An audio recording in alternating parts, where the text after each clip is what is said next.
So I'll be reading chapter 8, page 124. So the air in the long house was thick with the scent of the dried herbs, the bitter smoke of the earth. For 7 years, the Yiddish settlement had flourished in the calm shadow of virgin forest, but its architect had withered. Now once the soft prince of Guild Palace was now a hollowed out shell of a man, his lungs ruined by the damp forest and his spirit crushed by the weight of exile. Beside him sat Braj. At 18, Braj was everything his father had ever been. His skin was stained like cold leathers, his forearms corded with the muscles of a man who wrestled forest being and felled ancient oaks. He wore a cloth of wool pearl, and his eyes held the cold, predatory stillness of the deep wood. Now reached out to a trembling skeletal hand, gripping Branch's wrist with a strength born of desperation. You have asked me many times, my son, now weeks, his breath rattling in his chest. Why do why we do not name this palace? Why we call it the clearing of the camp instead of a title befitting a kingdom? Brad nodded slowly. The men wish to call it Naru. They want a name to sing of its corpse father. No, Naru East. A flare of the old royal fire in his eyes. A name is a root. A name is an anchor. If you give this forest a name, you give our people a home, and we are not home. To name this place is to accept that we belong here. It is to grow comfortable in the mud and the mist. Now put Brad closer, his voice dropping to a harsh whisper that echoed the 83 years old line of Zima. Our mission is not to settle, it is to wait. We are a wound that refuses to heal. Every child born in this earth must be raised to hate the name of Drew. Every spear carved from these trees must be pointed towards the Benue River. We grow bigger, we grow stronger, we stay hungry. Comfortable is the poison that killed our father. Comfort is the poison that killed my father. Soaring.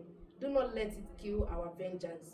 He coughed, blood flicking his grey beard. Promise me, Brad, you will not name this land until you can name it a province of the reclaimed kingdom. You march only when the steel is your hand. The trees in the valley, justice for the Abuka, blood for blood. The air in the long house seemed too tiny as Nero's life force embedded away. The fire in the center of the room crackled.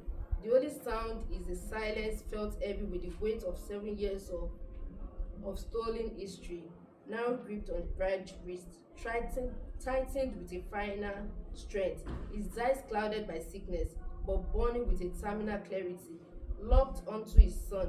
The history book in Aldo will call us traitors.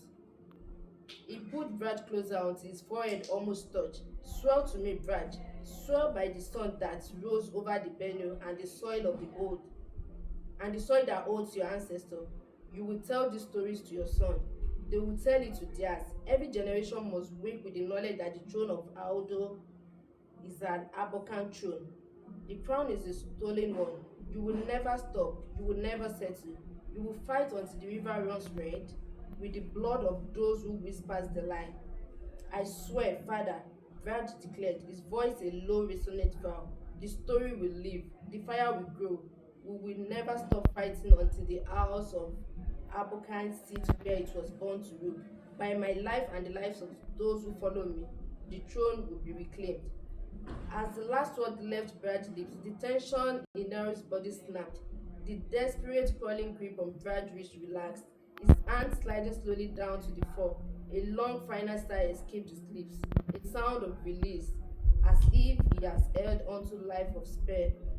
King Naro of the house of Ruka died in a nameless hunt, in a nameless forest, but he died with the certainty that his vengeance was abnormal, was now immortal.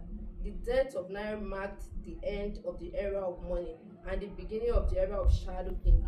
Baraj did not just bury his father in a tomb or marble, he laid him beneath the roots of a great oak, ensuring the king's remain will be feed very land and will be breed in vengeance. The settler joined their voices,